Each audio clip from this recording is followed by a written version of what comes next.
Pozdravljeni. Po uvodnem prispevku je čas za tistega pred kvalifikacijami in poglejmo si, kaj se je zgodilo na progi Enza in Dina Ferrarija.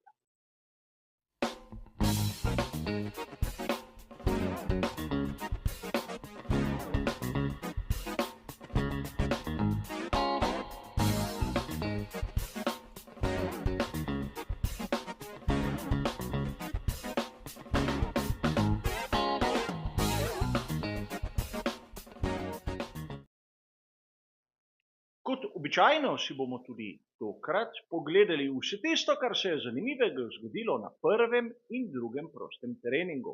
Skušali bomo razumeti razmerje sil glede na prihajajoče kvalifikacije, ampak najprej bomo nekaj trenutkov posvetili tehničnim novostim ter zanimivostim. In tudi tokrat se bomo oprli na tiste uradne dokumente, ki nam dobesedno pokažejo, kaj so pri ekipah novega pripeljali. Začeli bomo z Red Bullom, kjer bomo videli spremembe na prednjem aerodinamičnem stabilizatorju in seveda tu je treba povedati, da gre za drugačne profile in tudi končni plošči. A bolj je zanimivo naslednje, kako sofisticirano so spremenili orob dna. In seveda te podrobnosti si velja zapomniti, kajti v nadaljevanju bomo videli nekaj zanimivega. Ekipa Sauber je tudi tu na progi v Imoli pokazala nekaj malega novosti. Namreč vidimo lahko, da so napravili vstop na tiste Venturijeve kanale, medtem ko pri ekipi Haas imamo končno ploščo na prednjem zračnem stabilizatorju. Pri Alpinu in Williamsu lahko govorimo o novem dnu, medtem ko bolj zanimivo je tisto, kar so pokazali pri ekipi McLaren. Imamo kompleten zadnji aerodinamični stabilizator, ki je nov, tako glede tistih profilov, kot seveda tudi onih spodnjih, manjših, ki jih marsikdaj zanemarimo.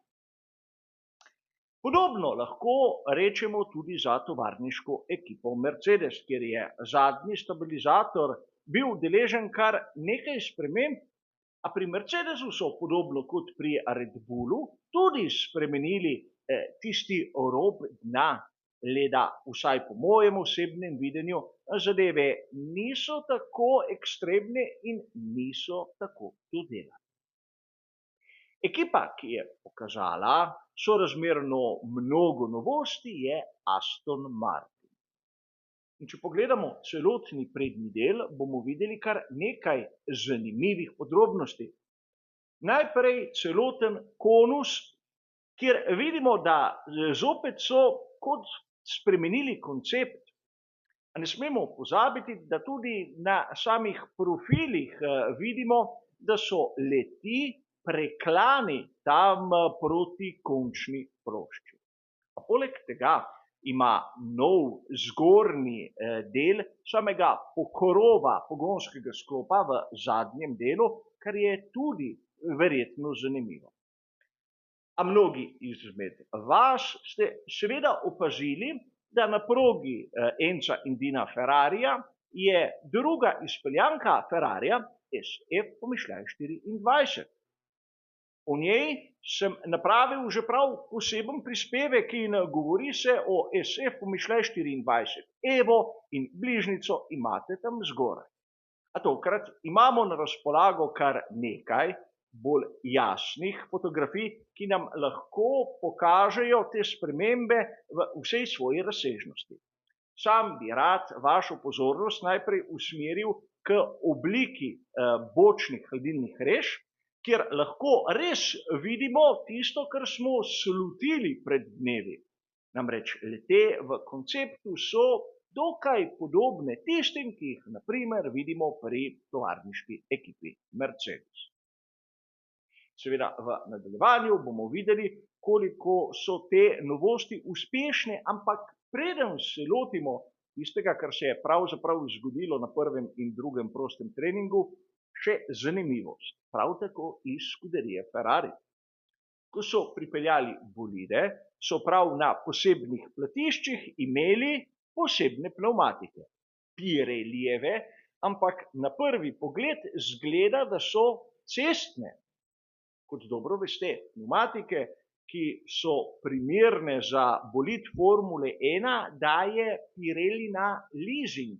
Torej, ko se začne dirkaški vikend, pripelje ekipa platišča, nato jim tehniki nataknejo pnevmatike in ko se zadeve zaključijo, morajo rabljene ali cele sete vrniti.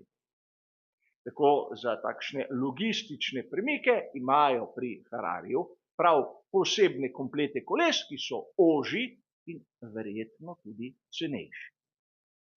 A poglejmo si, kaj smo lahko videli na prvem in drugem prostem treningu. Najprej je treba povedati, da Red Bull ne kaže tiste premoči, ki smo jo bili vajeni na prejšnjih velikih nagradah. Je res konec njihove prevlade? Treba je povedati, da Max Verstappen na prvem prostem treningu je imel težave, vsaj po mojem videnju, predvsem z oprijemom prednjega para koles. Znano je, da on rad nastavi ovinek z volanom in ga nato s plinom dokonča. Ampak, če je samo nastavil ovinek, dal plin in izgubil oprijem, je enostavno zdrsnil na vseh 4 kolesih. Vsaj taka je moja interpretacija tistega, kar sem videl predvsem na prvem prostem treningu. A konec koncev, če pogledamo to tabelo, bomo videli, da idealni čas, torej seštevek najboljših sektorjev, nam še zmeraj kaže, da na prvem prostem treningu je bil najboljši Max in ne Charles. A konec koncev za Ferrari je Imola pomembna in razumljivo je, da se hočejo pokazati v najboljši luči, posebej Charles Leclerc, ki hoče zopet iztrgati iz rok Carlosa Sainza mlajšega vlogo prvega, najboljšega, najhitrejšega v skuderiji. Zato je razumljivo, da je na prvem in drugem prostem treningu tam spredaj. A obstaja kar nekaj zanimivih vprašanj. Namreč George Russell tako zgoraj na prvem prostem treningu je verjetno odraz tega, da vsi res niso šli na polno. Na drugem prostem treningu so bili približno hitrejši za sekundo. Ampak tudi na drugem prostem treningu lahko vidimo, da oba Mercedesa nista tako slaba. A videli smo, da je konkurenčen McLaren in to s Piastrijem. Kar pomeni, da MCL 38 na kvalifikacijah lahko malce meša štrene.